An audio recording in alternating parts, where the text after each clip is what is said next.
Welcome in. Today we're diving into the world of intraday futures trading by taking a deep dive into a video from the Inner Circle Trader. He seems to have a whole system for day trading the E-mini S&P 500 that's all about spotting predictable patterns.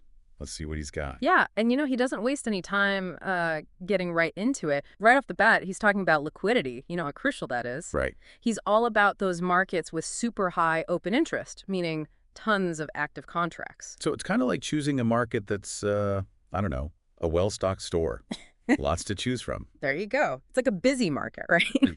Think more buyers and sellers, which means you can easily get in and out of trades, without causing these huge ripples in the price. So instead of trying to, I don't know, corner some obscure market, he's saying stick with the big players. Exactly. He specifically recommends, the heavy hitters like the E-mini S&P 500, the ES, the E-mini NASDAQ, and of course the E-mini Dow. Makes sense. Oh, and he even shoots down this whole idea of, trading the Asian range. Oh, really? Yeah, like trying to make a quick buck off those overnight moves. Interesting. So why not the Asian range? Doesn't that offer some unique opportunities? Well, he thinks the volume just isn't there for his style, So volume is key for his strategy. Absolutely. He's all about those high volume plays. And that actually leads perfectly into his next point, this idea of a no trade zone. No trade zone. What's that all about? It's exactly what it sounds like literally hands off the keyboard during the New York lunch hour. Really? Even seasoned traders take lunch breaks. So from noon to 1 p.m. Eastern Standard Time, he's stepping away from the market. Help me understand the logic behind that. Sure. So he argues that during the lunch hour, trading activity often takes a dip, right? And the people who are left, trading can make the market behave, well, let's just say a little erratically. Yeah, I could see that happening. It's almost like a game of musical chairs, right? Someone just yanks away half the seats. 1 minute, a stock is cruising along, smooth sailing, and the next, boom, it's bouncing all over the place. It's so much harder to predict. Exactly. So he's a firm believer that, stepping away during that hour, it's all about discipline. Yeah. And it leads to smarter trades in the long run. So patience is part of the strategy.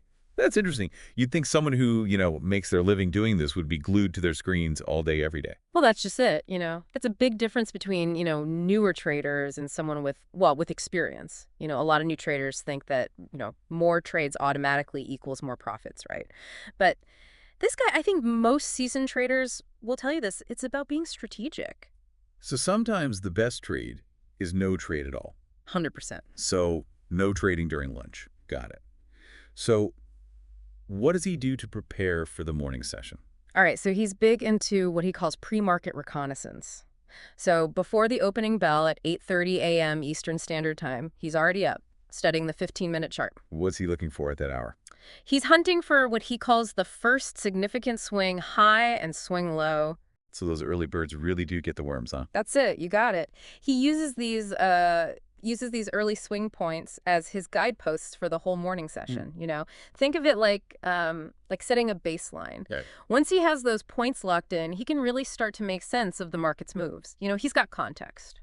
Okay, so we've got our swing high and our swing low marked on the chart. What's next? Yeah. How do we actually use those? Okay, so this is where his strategy really starts to come together. He waits for the market to break above or below those early swing points.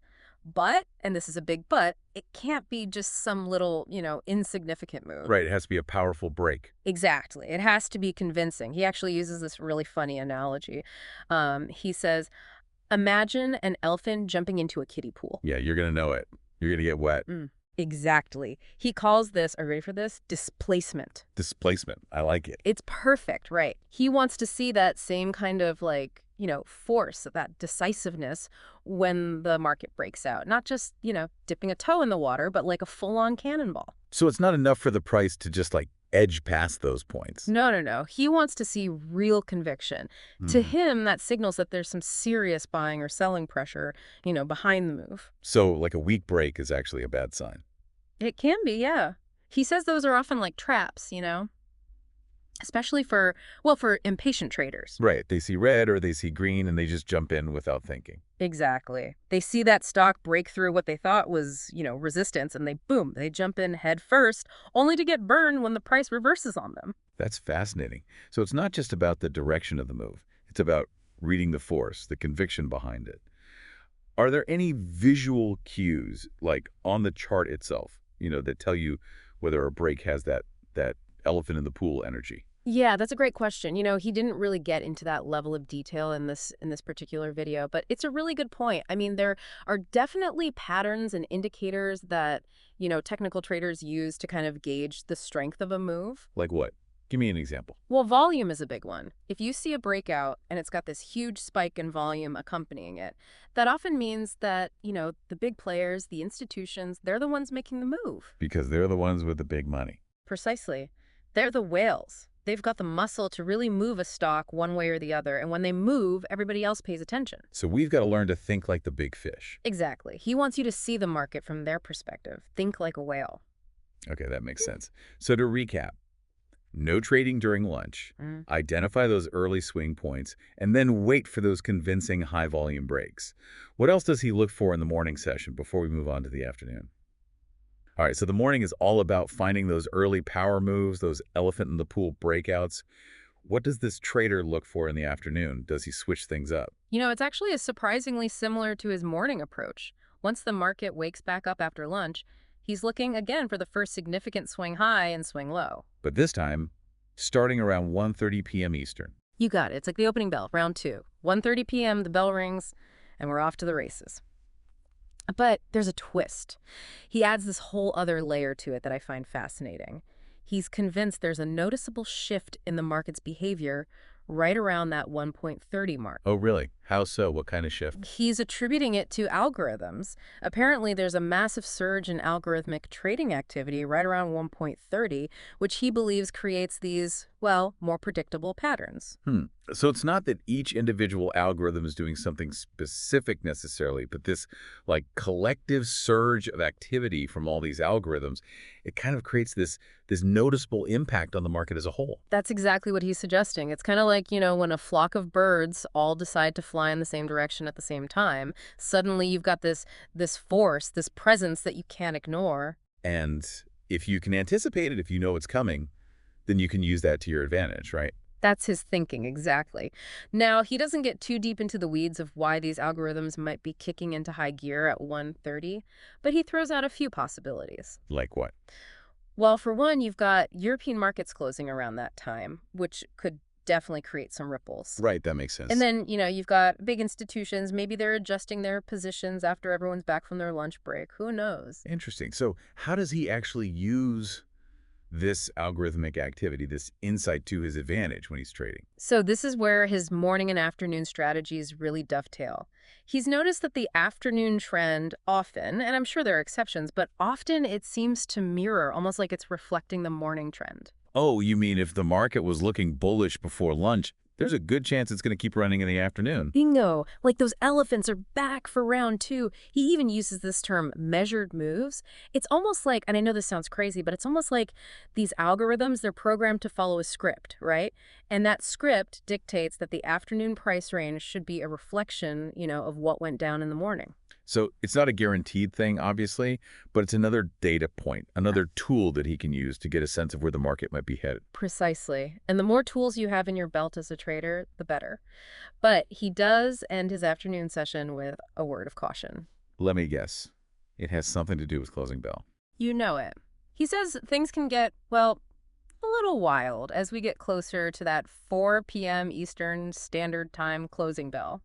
It's like the climax of a movie, right? Everything comes to a head. I bet. It's like a last-minute scramble to the finish line. Totally. He says that's when you see a lot of those massive orders get executed, particularly these market-on-close orders, which, if you don't know, they're designed to buy or sell at whatever the closing price is. No matter what. Just get me in or get me out. Exactly. So you can imagine that creates these sudden, often very sharp price movements, which, yeah, they can be tempting, but definitely risky business, especially if you don't know what you're doing.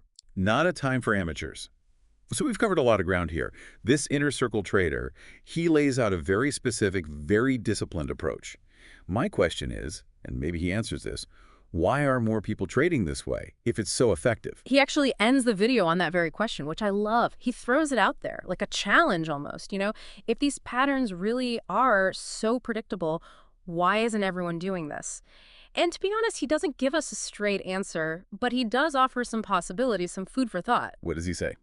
Well, he talks about discipline, or maybe a lack thereof. It's easy, right, to get caught up in the moment, to jump into a trade based on, I don't know, a hot tip or just gut feeling, but to actually have the discipline to wait for the right setup, to stick to your plan, that's harder than it It sounds. takes a certain kind of personality to be able to do that for sure. And then there's the risk tolerance factor. This kind of trading, any kind of trading really, but this style in particular, it requires you to be okay with taking some losses along the way. Not every trade is going to be a winner, and you have to be able to stomach those losses to not let them throw you off your game. Easier said than done, right? Sure. For a lot of people, a string of losses, that could be enough to make them throw in the towel completely. Exactly. Or maybe, and this is my own 2 cents here, maybe it's just a matter of finding that trading system that clicks with you, one that makes sense to you, that resonates with your personality and your risk tolerance, and then putting in the time, the work to truly master it. Because there's no magic formula. Nope, no shortcuts. It's all about finding what works for you and then being consistent. It's like anything else in life, right? Success takes time, effort, and a little bit of luck. Couldn't have said it better myself. Sure. Well, on that note, I think we'll wrap things up here. Big thanks to the Inner Circle Trader for giving us some insights into his trading approach.